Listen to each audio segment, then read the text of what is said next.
तो नमस्कार।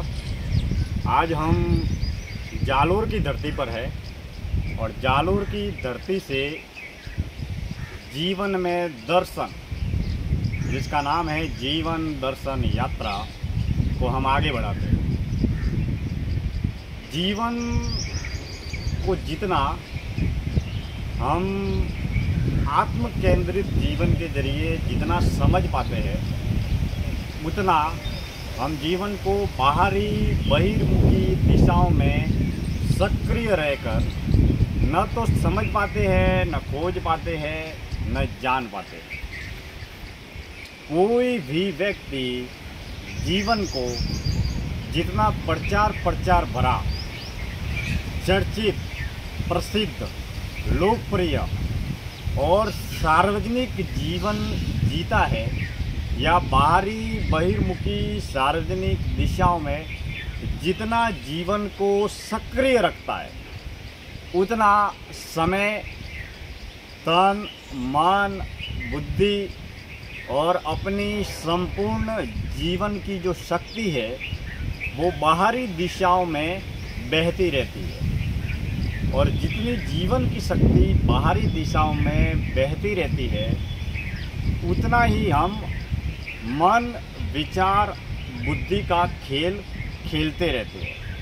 क्योंकि मन, विचार, बुद्धि का जो समस्त खेल है वो व्यक्ति और पदार्थ पर आधारित है। और वैसे यह बात सदैव कही जाती है कि संसार भी क्षणभंगुर है, हमारा जन्म और जीवन भी क्षणभंगुर है। और जितने भी पदार्थ है, भले ही धन, साधन, वस्तु, पदार्थ, संपर्क, संबंध, सब कुछ है, वह पूर्ण रूप से क्षणभंगुर है। यानी कि या तो हम धन, साधन, पदार्थ से हम खुद अलग होंगे या फिर पदार्थ हमसे अलग होगा। अब इस बात को इसी तरीके से भी समझ सकते हैं कि हम जवान जब बनते हैं तब हमें जवानी मिलती है, और जवान बनने के लिए हमें बचपन को छोड़ना पड़ता है। बचपन को जब त्याग देते हैं तब हम जवान बनते हैं, और जब जवानी को त्याग देते हैं तब हमें बुढ़ापा मिलता है। और जब हम बुढ़ापे का त्याग करते हैं तब हमें मौत मिलती है। यानी कि जब तक जीवन होता है तब तक हम अगर अपने जीवन को समझ पाए तो यह अपने जीवन की सबसे बड़ी सार्थकता होगी। अब इस क्षणभंगुर संसार में संसार का जितना भी सुख है और दुख है वो क्षणभंगुर पदार्थों पर आधारित है या क्षणभंगुर संबंधों पर आधारित है। अब हम यह मानते हैं कि धन, दौलत, गाड़ी, बंगला, पैसा, प्रॉपर्टी, रिश्ते, कारोबार, सब कुछ, जो कुछ भी जितना हम कर्म करके प्राप्त करते हैं वो हमारे साथ में नहीं चलेगा।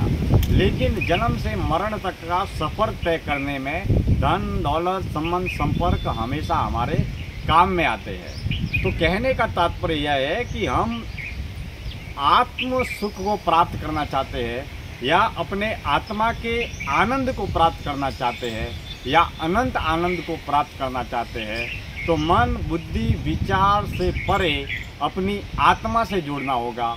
और जितना कोई भी साधक, भक्त या ईश्वर का उपासक जितना अपनी आत्मा से जुड़ा रहेगा, वो संसार के तमाम तरीके के धन, साधन, वस्तु, पदार्थ, मान, सम्मान, पद, पुरस्कार के जितने भी क्षणभंगुर सुख है जो एक न एक दिन खत्म होने वाले हैं, उससे वो मुक्त रहेगा। तो इसीलिए हमें आत्म आनंद की अवस्था में उपलब्ध होने के लिए सदैव बाहरी बहिर्मुखी जीवन जीना आवश्यक है। क्योंकि हम पारिवारिक, सांसारिक, सामाजिक, व्यवसायिक जीवन जीते हैं, लेकिन हमें अपनी आत्मा से संबंध, संपर्क, मित्रता और भाईचारा स्थापित करने के लिए हमें मौन, आंतरिक, अंतर्मुखी, आत्म केंद्रित जीवन भी जीना चाहिए, ताकि धन, साधन, वस्तु, पदार्थ और जितने भी संपर्क, संबंध एक दिन कट जाएंगे, एक दिन मिट जाएंगे, एक दिन खत्म हो जाएगा। यहाँ तक कि पृथ्वी, जल, वायु, अग्नि, आकाश से बनी यह देह भी एक दिन खत्म हो जाएगी।